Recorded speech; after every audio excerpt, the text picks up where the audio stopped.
Hey guys, it's Susan, and today we're going to be making a bezel set teardrop pendant.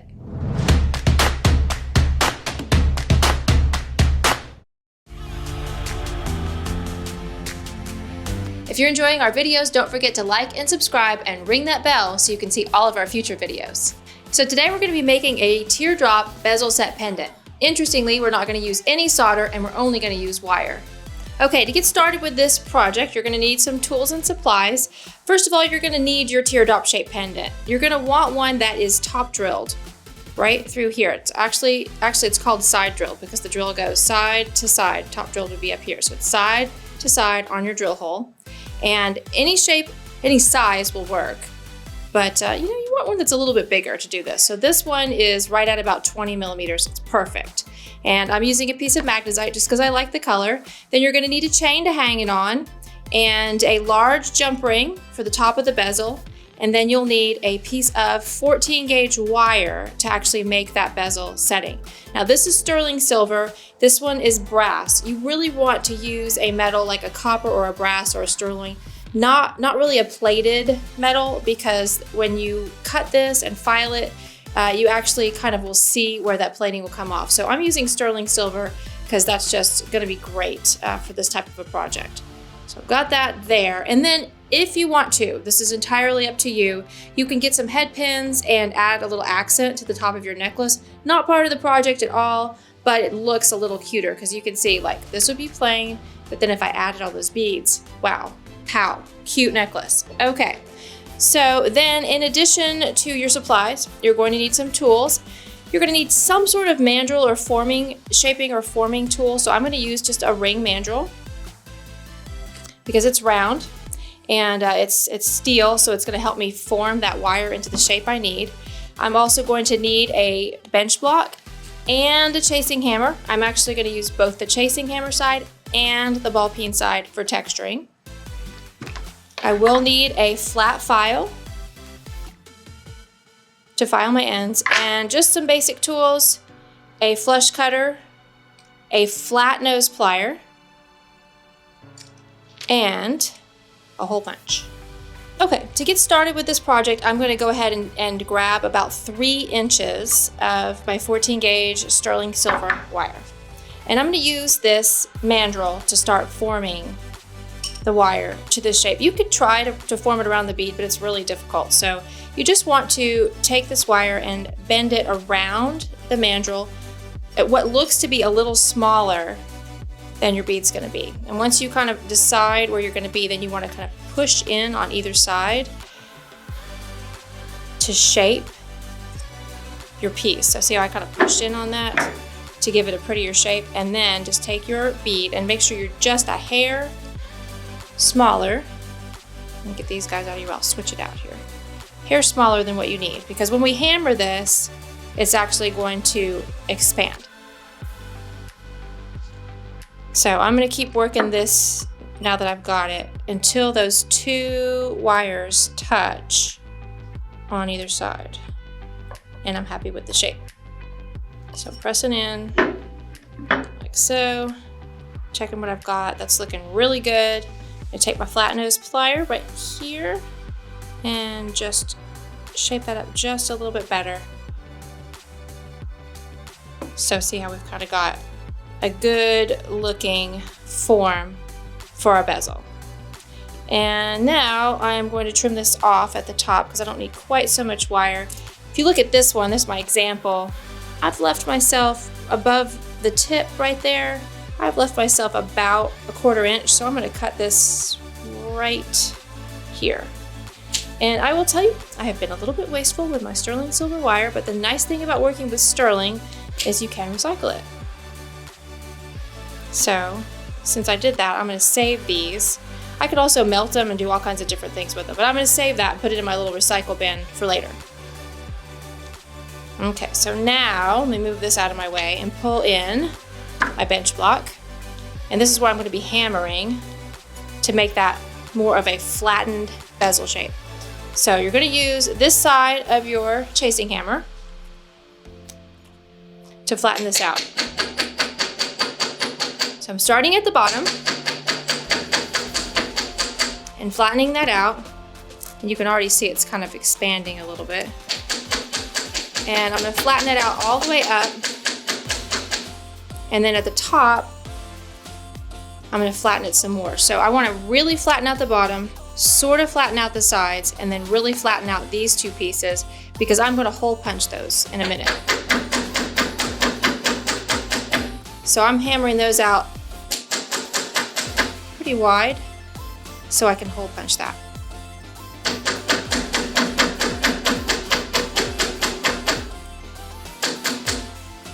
Just like so. Let me get this one a little bit better. And then down at the bottom,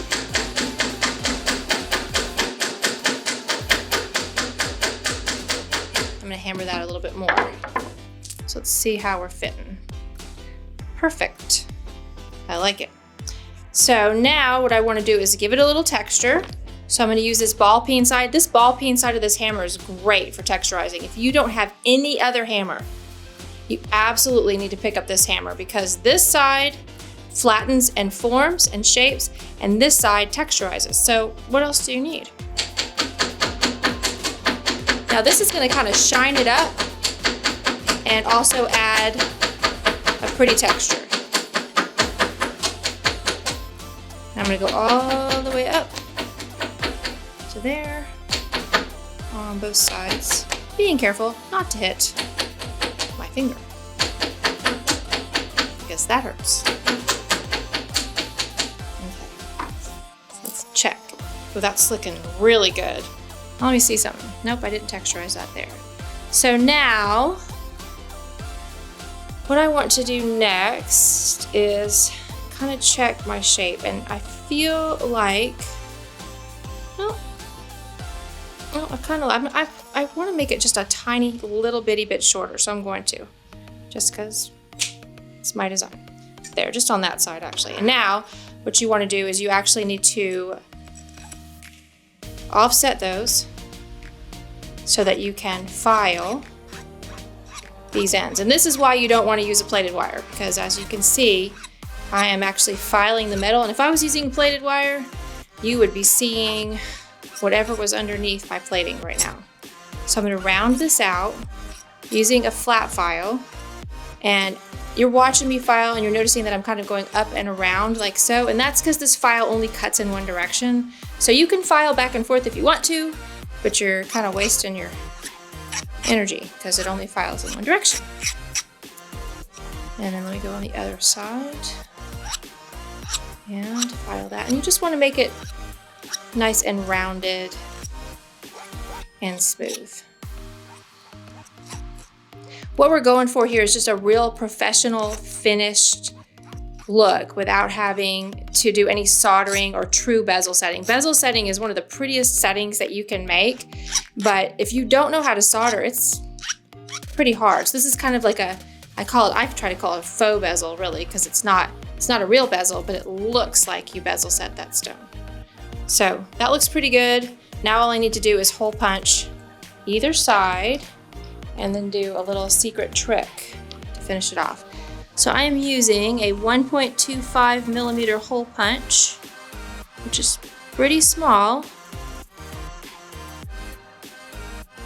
And you just want to make sure that you don't punch through the edge of your wires. That's why I'm being pretty careful. Sometimes I'll be smart and mark it with a permanent marker before I punch it, and other times I just eyeball it. And right now you can see I'm eyeballing, so I'm being pretty careful.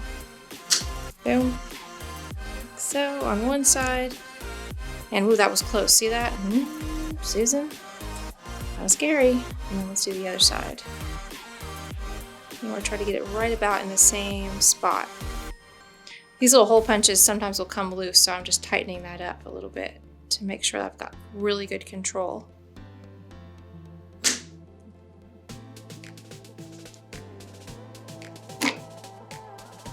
Pretty good. Pretty close, but good. Okay, so, and what I could have done to avoid the potential of going through the edge there is I could have hammered that out a little bit farther, but I got lucky and I didn't mess it up. So now I'm just gonna twist each side so you can't see that hole. because the idea is that we basically are going to hide that hole. That's the one spot where it'd be pretty obvious that you did not bezel set this. So what I do is I grab it with my flat nose plier and twist it until they're facing each other, like so. And that's where my jump ring is going to go. Set this guy in here. It's going to be good. All right, so now we're going to take some 26 gauge wire and attach that. And that's the one thing I didn't tell you guys about. All right, I'm going to use 24 gauge wire because this is a pretty good size pendant and I want to make sure this is sturdy. So just go through that hole right there and bring your pendant right to the center, and you're going to wrap 3 times on one side. Just try to make it real nice and neat and clean, and trim off at the back.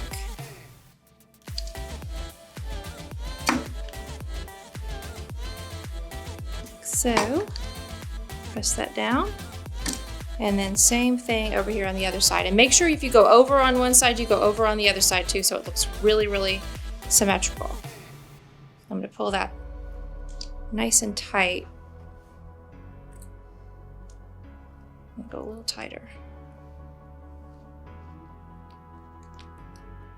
And see how I'm kind of using my flat nose plier to really pull that tight in there. 1, 2, 3. And once again, trim off at the back. Boom. And then always make sure you take your plier and press down. And let me just kind of manipulate this just a little bit so it's right there in the center. So there is your piece looking all bezeled. And let me just turn these guys just a little bit more. Like that. And then you're going to take a jump ring and you're going to pop it through the top. Now I'm doing kind of a little mixed metal thing here today. So I've got a 16 gauge large jump ring here, and I'm going to run it right through those 2 holes at the top. And just pop that through just like so. It's super easy. Just slips right in there. And then you're just going to attach it to the jump ring that I have at the bottom of my necklace and close it up just like that. And voila, you have that little faux bezel set pendant. And then, of course, if you want to, you can attach with little jump rings, and this is definitely something I would do, some of these little beads up here at the top, just to give it a little bit more of a finished, fun look. And I usually just kind of spread out a couple different colors in there, just that pop. This is kind of a southwestern-y looking thing, so boom, just like that. All right, so I've decided I'm gonna go ahead and add all these little dangles, so I'm just gonna do that really quick for you guys. It'll take me just a few seconds. We're just gonna make little head pin dangles, and I've got a video on how to make head pin dangles or how to make easy earrings that you guys can watch on our channel. Check that one out. It's super, super easy. I'll show you real quick how to do one of these, but you can go back and watch any one of those videos and I show how to make these little dangles. So all you do is you put a bead on a head pin and you grab it right at the top, bend it back into a 90-degree angle, roll it into a full circle, and then attach it to your chain wherever you want to. So I'm just gonna grab a spot on the chain and pull that through and into the loop and wrap it. And I'm doing kind of a messy wrap because why not? I'm still working with my mixed metals. I've used silver head pins and gold wire and silver chain. So that's kind of making it all come together. So grab, bend, roll. We're going speed round now and finish. So I'm just going to go up one side and then I'll go up the other side.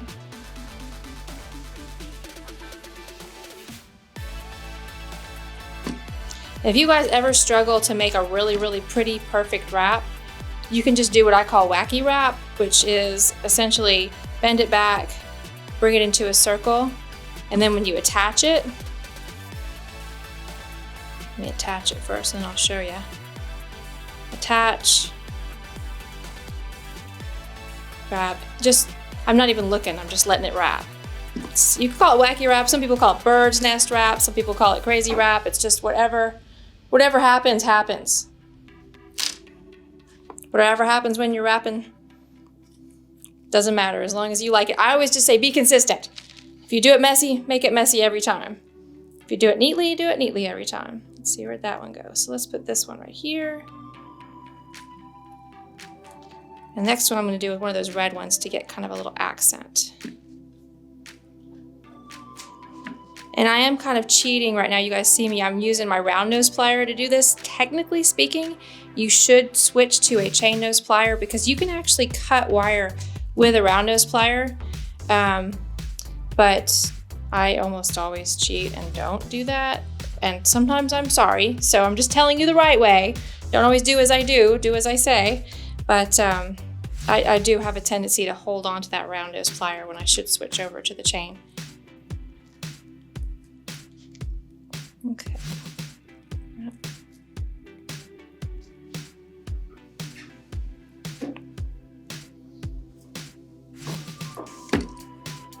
And let's take a look at what we've got going here and see if I like how it looks and see whether I want to add any more.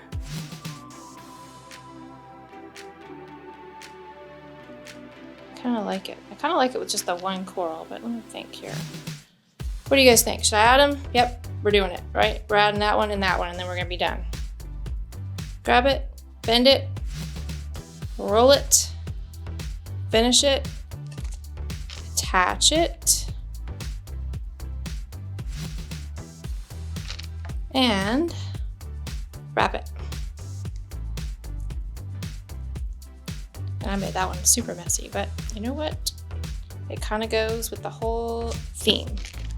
So there we go. So make sure we've got our bezel facing the right direction so we see all of that pretty hammering. And then there are all your little dangles at the top.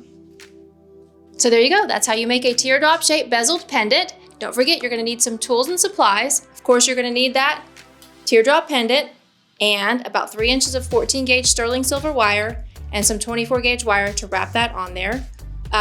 If you would like, you can get some little head pins and some cute little stones to accent your bezeled pendant as well.